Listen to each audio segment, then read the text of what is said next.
मारुति इक्यासी व्रत कथा। युधिष्ठिर बोले, हे भगवान, मैं आपको नमस्कार करता हूँ।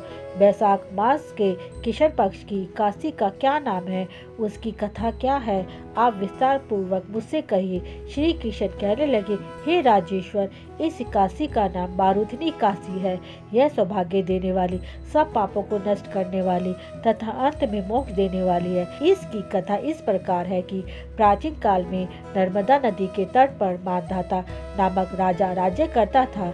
वह अत्यंत दानशील तथा तपस्वी थे। एक दिन जब वह जंगल में तपस्या कर रहे थे, तभी न जाने कहां से एक जंगली भालू आया और राजा का पैर चबाने लगा। राजा पूर्ववत अपनी तपस्या में लीन रहे।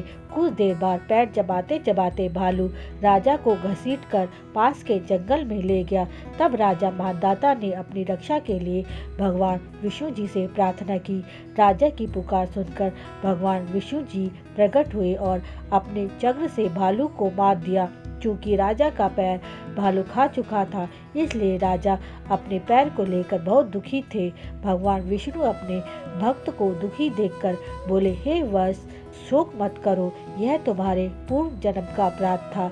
अब तुम मथुरा जाओ और वहाँ मारुति इक्यासी का व्रत रखकर मेरी वाराह अवतार मूर्ति की विधि विधान से पूजा करो। उसके प्रभाव से तुम्हारा पैर ठीक हो जाएगा और बलशाली भी हो जाएगा।